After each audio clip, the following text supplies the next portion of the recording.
গত সপ্তাহে উত্তর কোরিয়া এবং যুক্তরাষ্ট্র যুদ্ধ পরিস্থিতি নিয়ে আলাপ করেছিলাম। আমি সেখানে ধারণা দেওয়ার চেষ্টা করেছিলাম যে পা বাড়ালেই আক্রমণ করবে যুক্তরাষ্ট্র, এমন একটা যুদ্ধ উন্মাদনার পরিস্থিতি তৈরি হয়ে আছে। এরপর থেকে অনেকেই আমার কাছে ব্যক্তিগতভাবে জানতে চেয়েছেন এবং লিখেও জানতে চেয়েছেন যে আসলে যুদ্ধের অগ্রগতি কতদূর। গত সপ্তাহের রাজনৈতিক যেসব কথাবার্তা, যুদ্ধ পরিস্থিতি এবং কূটনৈতিক যেসব উদ্যোগ, সেটার পর্যালোচনা শেষে এই সিদ্ধান্তে আমি অন্তত উপনীত হয়েছি যে আপাতত হচ্ছে না উত্তর কোরিয়া এবং যুক্তরাষ্ট্রের যুদ্ধ, অথবা ডোনাল্ড ট্রাম্প কিংবা কিম জং উন দুজনেই চাচ্ছেন যুদ্ধটাকে এড়াতে। কেন বলছি? তার কারণ আছে। The latest flight involved two B-1 bombers flying from Guam across the peninsula, part of joint drills with South Korea and Japanese forces. North Korea expressing fury. Due to the US যদিও জানিয়ে রাখি, Donald Trump এমন একজন president, ঘুমের আগে একরকম সিদ্ধান্ত থাকে তার, ঘুম থেকে ওঠার পরে তিনি আরেক রকম সিদ্ধান্ত নেন। সুতরাং চূড়ান্তভাবে কোনো কিছুই বলা যায় না। তবে আপাতত যেসব অগ্রগতি, সেই অগ্রগতিতে মনে হচ্ছে এই যুদ্ধটা আপাতত হচ্ছে না, তার কিছু কারণ ঘটেছে সম্প্রতি।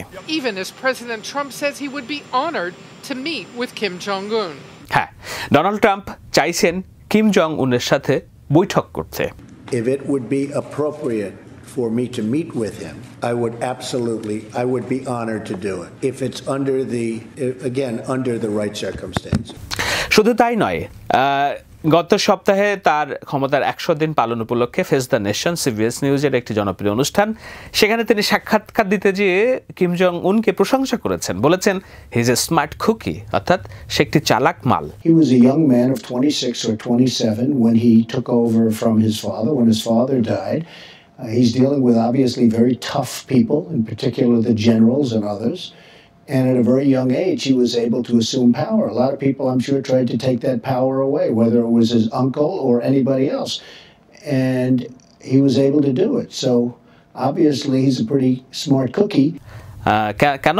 কারণ হলো সে অনেক অল্প বয়সে ক্ষমতায় এসেও অনেক রকম ঝড় ঝঞ্ঝা থেকে নিজের ক্ষমতাকে পাকাপোক্ত করেছেন। তার চাচা কিংবা জেনারেলরা ক্ষমতা নিয়ে যেতে পারত, কিন্তু সবাইকে দমন করে সে জায়গায় বসে আছে। এখন তার ক্ষমতা টিকিয়ে রাখার জন্য নানান রকম পদক্ষেপের যে দরকার, সেটা নিতে গিয়ে হয়তো সে যুদ্ধ প্রস্তুতি নিচ্ছে। বিপরীতে উত্তর কোরিয়াও যে খুব বেশি যে অগ্রসর হয়েছে, তারা যে হুঙ্কার দিয়ে রেখেছিল যে না, তারা পরমাণু অস্ত্র পরীক্ষা চালাবে, ক্ষেপণাস্ত্র চালাবে, যে কোনো সময় আমেরিকার মূলভূমি একেবারে ছাইভস্ম করে দেবে, তারাও কিন্তু কিছুটা নমনীয় অবস্থান দেখিয়েছে। কারণ দেখছে যে না, সমস্যা আসছে সব দিক দিয়েই। গত সপ্তাহে তারা একটি পরমাণু ক্ষেপণাস্ত্র, আন্তঃমহাদেশীয় পাল্লার পরমাণু ক্ষেপণাস্ত্র পাঠিয়ে পরীক্ষার কথা বলে আসলে পরীক্ষা করেছে একটি 25 মাইল দূরত্বের ক্ষেপণাস্ত্র, যেটি হয়তো পিয়ং থেকে 25 মাইল দূরে যেয়ে পড়বে, অর্থাৎ কাউকে ভয় দেখানো যাবে। সেই ভয় দেখানোর একটা ক্ষেপণাস্ত্র পরীক্ষা তারা চালিয়েছে, তবে সেটিও ব্যর্থ হয়েছে বলে নানান গণমাধ্যমের বিশ্লেষণে বলা হচ্ছে। North Korea test-fired a ballistic missile late Friday. President Trump has responded on Twitter, writing, quote, North Korea disrespected the wishes of China and its highly respected president when it launched, though unsuccessfully, a missile today. Bad. অর্থাৎ বিষয়টা এমন, যুক্তরাষ্ট্রের হুমকির প্রেক্ষিতে যদি একেবারেই পরীক্ষা না চালায়, তাহলে হয়তো তার জনগণের কাছে এটা প্রমাণিত হতে পারে যে কিম জং উন ভয় পেয়েছেন। সেটা সে দেখাতে চায়নি। এই জন্য যুক্তরাষ্ট্রের হুমকিকে উপেক্ষা করে একটি ক্ষেপণাস্ত্র পরীক্ষা তারা চালিয়েছে। তবে কি ক্ষেপণাস্ত্র পরীক্ষা চালিয়েছে? আন্তঃমহাদেশীয় ব্যালিস্টিক মিসাইল ICBM এর পরিবর্তে একটি 25 মাইল দূরপাল্লার একটি ক্ষেপণাস্ত্র পরীক্ষা, অর্থাৎ তারা মুখ রক্ষা করার একটা চেষ্টা করেছেন কিম জং উন। এটি একটি বড় পদক্ষেপ। This was a small missile. This was not a big missile. This was not a nuclear test, which he was expected to do 3 days ago. We'll see what happens. কিন্তু এই পদক্ষেপের পেছনে কাজ করেছে চীনের কূটনীতি। চীন স্পষ্ট করে কিছুটা জানানোর চেষ্টা করেছে যে না, এবারের যে হুমকি সেটি মারাত্মক হুমকি, এবং এই হুমকি অনুযায়ী যদি কিম জং উন ব্যবস্থা না নেয়, তাহলে উত্তর কোরিয়া মারাত্মক অর্থনৈতিক টানাটানির মধ্যে পড়তে পারে। Preparing additional sanctions if it turns out North Korea's actions warrant additional sanctions. We're hopeful that the regime in North Korea will think about this and come to a conclusion that there's another way to the future.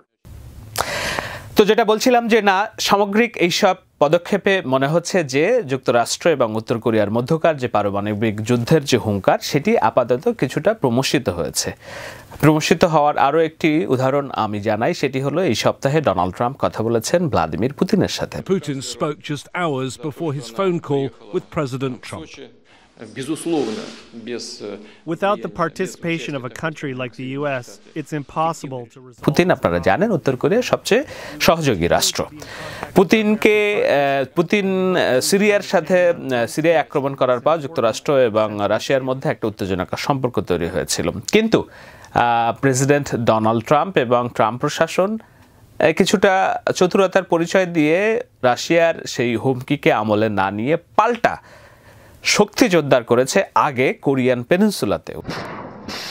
Russia and the US had seemed far apart on Syria ever since President Trump launched 59 Tomahawk cruise missiles almost a month ago. কোরীয় উপদ্বীপের কাছে যুক্তরাষ্ট্র তার সবচেয়ে মহাক্ষমতাধর submarine, মহাক্ষমতাধর রণতরী, বিরাট সংখ্যক সেনা মোতায়েন করে নিয়মিত মহড়া দেওয়ার পরে একেবারে সবকিছু স্বয়ংক্রিয়ভাবে প্রস্তুতি সম্পন্ন করার পর রাশিয়ার সাথে কথা বলছে, চীনের সাথে কথা বলছে, ফিলিপাইনের সাথে কথা বলছে এবং উত্তর কোরিয়ার সাথে দ্বিপাক্ষিকভাবে ভয় না ঢুকিয়ে বরং তাকে ভালো মানুষ, তার সাথে আলোচনা করা দরকার, তাকে হোয়াইট হাউসে আমন্ত্রণ জানিয়ে নানানভাবে এই পরিস্থিতিকে নিজেদের আয়ত্তে নিয়ে আসতে সক্ষম হয়েছে। Well, I didn't say don't test him. He's going to have to do what he has to do. But he understands we're not going to be very happy. And I will tell you, a man that I've gotten to like and respect, the president of China, President Xi, I believe has been putting pressure on him also. But so far, perhaps nothing's happened, or perhaps it has. From North Korea, it's accusing South Korea and the CIA of trying to assassinate its leader and dictator, Kim Jong-un. যদিও সর্বশেষ খবরে আমি যখন এই আলোচনা শুরু করছি মে মাসের 5 তারিখে, তখন উত্তর কোরিয়ার প্রেসিডেন্ট কিম জং উন দুঃখ করেছেন এবং ক্ষোভ প্রকাশ করেছেন, তথ্য জানিয়েছেন যে তাকে নাকি হত্যা ষড়যন্ত্র করা হয়েছে সিআইএ এবং দক্ষিণ কোরিয়ার তরফ থেকে।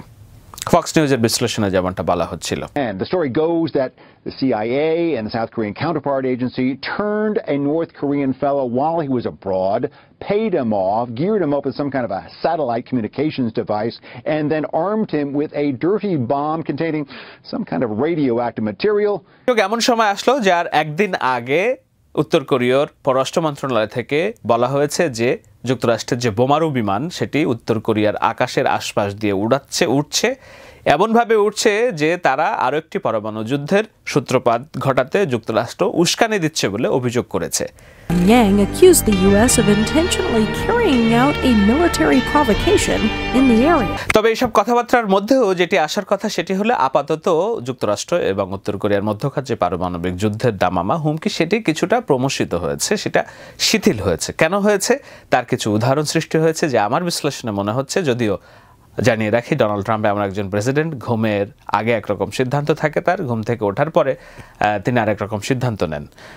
সুতরাং চূড়ান্তভাবে কোনো কিছু বলা যায় না। তবে আপাতত যেসব অগ্রগতি, সেই অগ্রগতিতে মনে হচ্ছে এই যুদ্ধটা আপাতত হচ্ছে না, তার কিছু কারণ ঘটেছে সম্প্রতি। Hello, this is Shahed Alam. আমি আশা করি আমার এই পর্যালোচনা আপনাদের ভালো লেগেছে। আমি এই ধরনের আলোচনা ভবিষ্যতে আরও করতে চাই। আমাকে উৎসাহিত করতে হলে অবশ্যই আমি অনুরোধ করব এই চ্যানেলটি সাবস্ক্রাইব করুন এবং এই আলোচনার সাথেই থাকুন।